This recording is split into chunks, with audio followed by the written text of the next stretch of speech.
Bonjour à tous, comme vous le savez, Halloween se rapproche tout doucement. Et pour fêter ça, je m'étais dit pourquoi pas faire éventuellement chaque année un petit top sur un sujet typique du cinéma d'horreur. Et quel meilleur moyen de commencer ces vidéos spéciales Halloween par les affres de la décomposition nauséabonde, aux joies de la nécrophilie et au plaisir de l'anthropophagie post-mortem. Le type de créature qui viendra sonner à ta porte pour essayer d'entrer jusqu'à 3 h du matin et que tu auras beau lui dire revenez plus tard, je suis occupé, il prendra un malin plaisir à ne pas comprendre et à continuer. Je veux bien sûr parler de nos amis mangeurs de chair ou de cerveau selon les versions, les morts vivants. Avant de commencer, sachez bien sûr que c'est un classement personnel avec les films de zombies que j'ai vus. Donc ça sert à rien de mettre dans les commentaires « Ah, t'aurais pu mettre ce film là ». Non, c'est que si je l'ai pas mis, c'est que soit je l'ai pas assez aimé pour qu'il soit dans le top, soit je l'aime pas, ou tout simplement, ben tu dois faire un top 10, donc il n'y a pas la place. Pour les 10 qui sont dans le classement, j'ai essayé un petit peu de varier en mettant un film d'un réalisateur différent à chaque fois, parce que sinon j'aurais pu mettre 3 films de Romero, 3 films de Fulci, et c'est pas le but. Il y a des films qui sont considérés comme des classiques, d'autres un petit peu moins, mais du coup, ben peut-être que si vous savez pas quoi faire le 31 octobre, ça vous donnera des idées pour préparer vos petites soirées Halloween. Vous êtes prêts? C'est parti pour le top 10 de mes films de zombies préférés.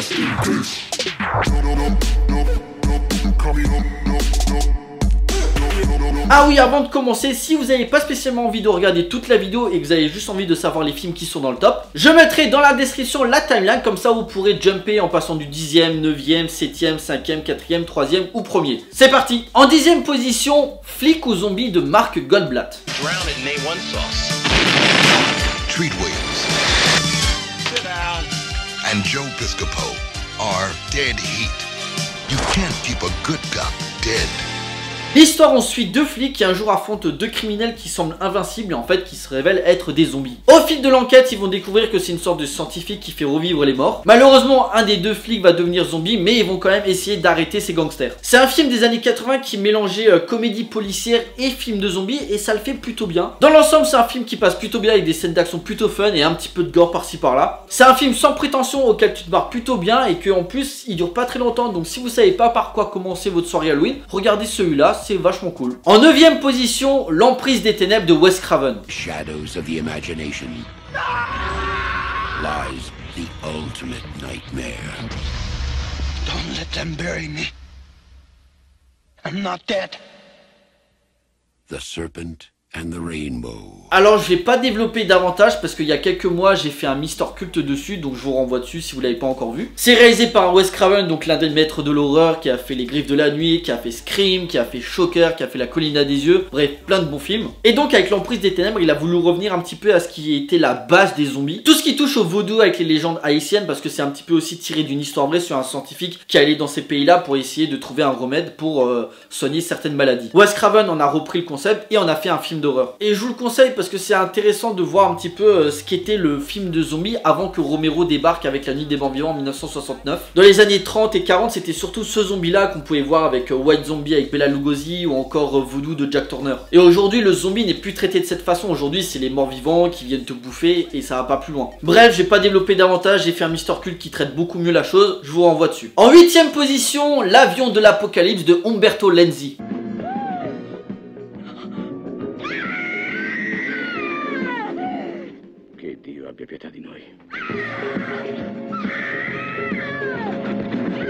Alors pour beaucoup ça a pas trop parlé ce film là. En gros l'histoire c'est qu'un jour t'as un avion qui s'écrase et en fait bah t'as des zombies qui sortent et qui commencent à envahir toute la ville. C'est un film d'horreur typiquement italien dans les années 80 en bon exploiteur qui sont. Zombies de Romero à cartonner, alors du coup on se sont dit bon on va faire plein de films de zombies parce que ça marche. C'était vraiment du cinéma d'exploitation qu'ils ont abusé pendant toute la décennie. Avec le meilleur comme Lucio Fulci et le pire comme Bruno Mattei. Pour ce qui est de L'Avion de l'Apocalypse, ben je vous le conseille, c'est assez gore, bien vénère, sans temps mort et tu t'ennuies pas pendant les 1h30 de film. En 7e position, Le Retour des morts vivants de Dan O'Bannon.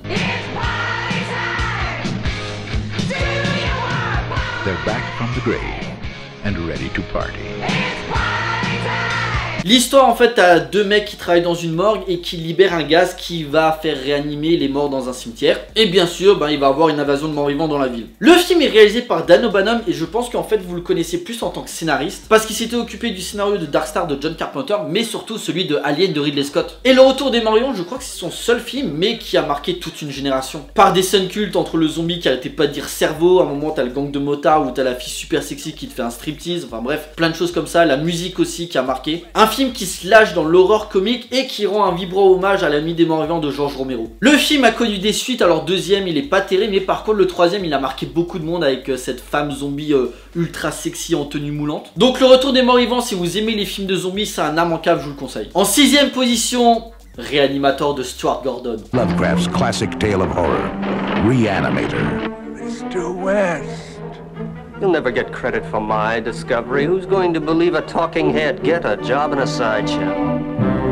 It will scare you to pieces. Pareil, film culte des années 80 où l'histoire on suit un mec qui a un nouveau coloc, une sorte de scientifique complètement taré, qui fait des expériences sur les corps morts pour essayer de les réanimer, donc une sorte vraiment de mythe de Frankenstein moderne. Une œuvre culte qui s'inspire beaucoup de l'univers de H.P. Lovecraft, avec un acteur tellement sous-coté que j'adore, Jeffrey Combs, qui joue aussi dans Fantôme contre Fantôme de Peter Jackson. Réanimateur, c'est toute l'essence du cinéma d'horreur des années 80 avec des personnages forts, des scènes cultes, du gore à souhait, qui il y a quelques temps est sorti dans une édition Blu-ray collector que je vous conseille. Donc voilà, Réanimateur, c'est un immanquable. En cinquième position, L'au-delà de Lucio Fulci.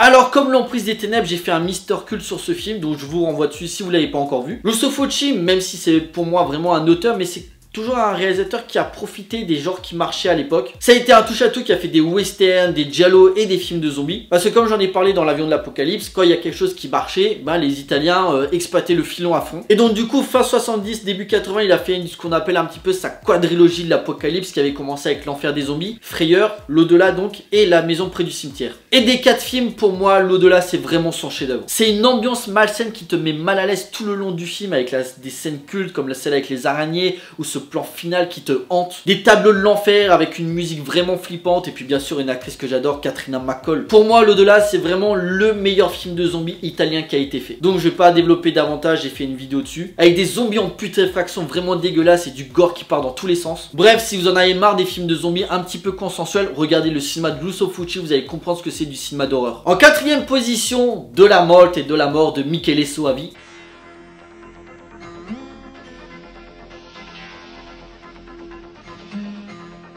Basé sur un roman de Tiziane Sclavé, créateur aussi de Dylan Dog, dont le film s'inspire un petit peu. L'histoire, on suit un gardien de cimetière et son acolyte qui affrontent tous les soirs les morts qui reviennent à la vie. Il y a un côté bande dessinée que j'apprécie beaucoup dans sa façon de filmer l'histoire. Une sorte de continuité perpétuelle où tu apprends en fait qu'autour de la ville il n'y a rien, comme si c'était le centre du monde. Un film franco-italien d'ailleurs qui arrivait à mélanger horreur, comédie et érotisme, avec des super acteurs comme Rupert Everett ou encore François Hadji Lazaro, qui est le chanteur d'un groupe Les Garçons Bouchés. Je vous conseille, c'est plutôt cool comme musique. De la mort, c'est vraiment un film qui arrive à te transmettre de l'émotion et qui te prouve que malgré la mort, il y a toujours de l'amour après. Un très beau film à voir. Là, on arrive dans le top 3, que si vous aimez les films de zombies, c'est juste obligatoire de les regarder. En troisième position, Shaun of the Dead de Edgar Wright. Shaun. Oh. Shaun of the Dead. Alors je vais pas développer davantage, tout a déjà été dit sur ce film. Premier volet de la trilogie Cornetto avec Hot Fuzz et le dernier pub avant la fin du monde. Avec Simon Pegg et Nick Frost au casting et bien sûr le petit génie Edgar Wright. C'est drôle, touchant avec un sens du rythme et des super idées de mise en scène. Fait par des vrais passionnés du cinéma de Romero et par les films de zombies en général. Shaun of the Dead est l'exemple type que tu peux faire une parodie et un chef-d'œuvre en même temps. En deuxième position, Brain Dead de Peter Jackson. A modern masterpiece of horror. Dead Alive. Alors quand j'ai vu le film, jamais j'aurais imaginé que le mec qui a fait Brain Dead aurait réalisé 10 ans plus tard la trilogie du Seigneur des Anneaux.